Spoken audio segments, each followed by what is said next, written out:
Hello, I'm Laura. It's Friday, August 7th, 2026, and these are today's Heartlines. Our theme for Heartlines this week is the light of truth, and today we are shining that light on well-being. This topic was inspired by something that's been in the headlines.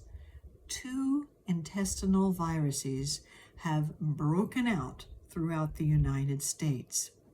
23,000 cases of the cyclosporiasis virus have been reported through 47 states, and 345 cases have been reported through 27 states of salmonella. I myself have dealt with these intestinal viruses before, especially salmonella, which hit me very violently. I lost 10 pounds in one day. But what there is to do if you are experiencing these is to get plenty of rest, drink plenty of fluid, and let your body heal itself as you move through. But if you have known anyone, including yourself, who has been hospitalized, or even if you've lost a loved one, you are in my heart and my prayers for strength and the courage to move through these difficult times and the peace that can be found when we find our way through. In the meantime, medical officials have given us some ways to avoid these viruses if we can do that. That would be a good thing. And they've given us 4 things we can do. And these 4 things also speak to how we can actually protect ourselves from another kind of virus. And that is the virus of fear and panic and misinformation that pours across social media at such times. And it might do it about the outbreak or about other things happening in our world, but it can fill our minds with tension and anxiety. And we actually need to find our way through this kind of virus as well.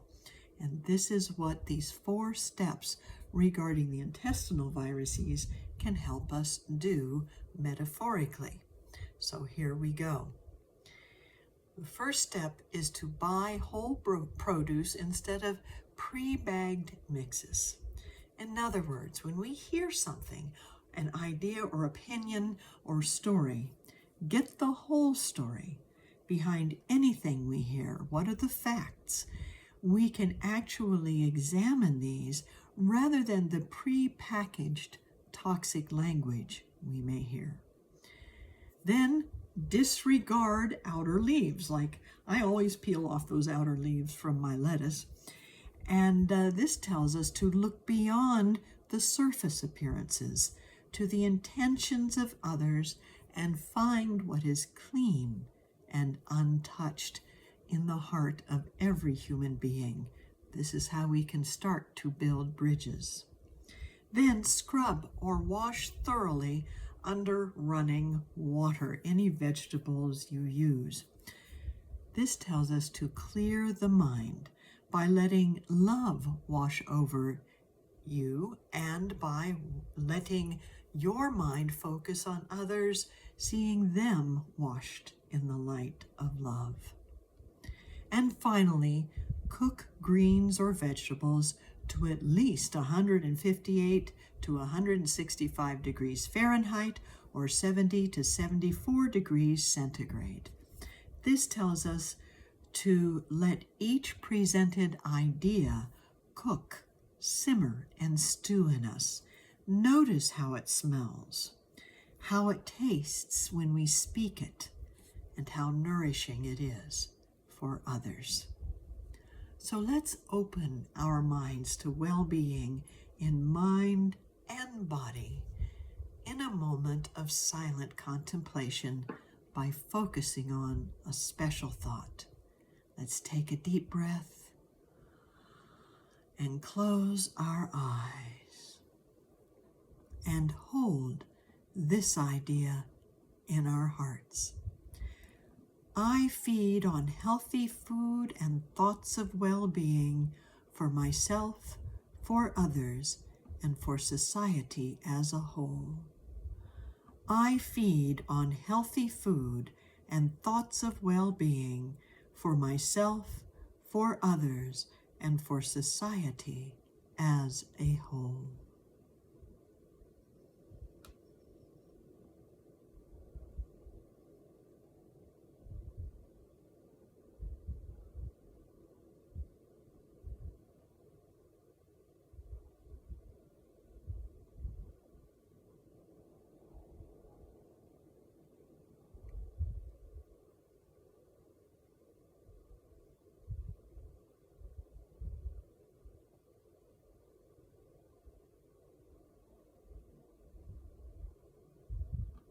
And so it is.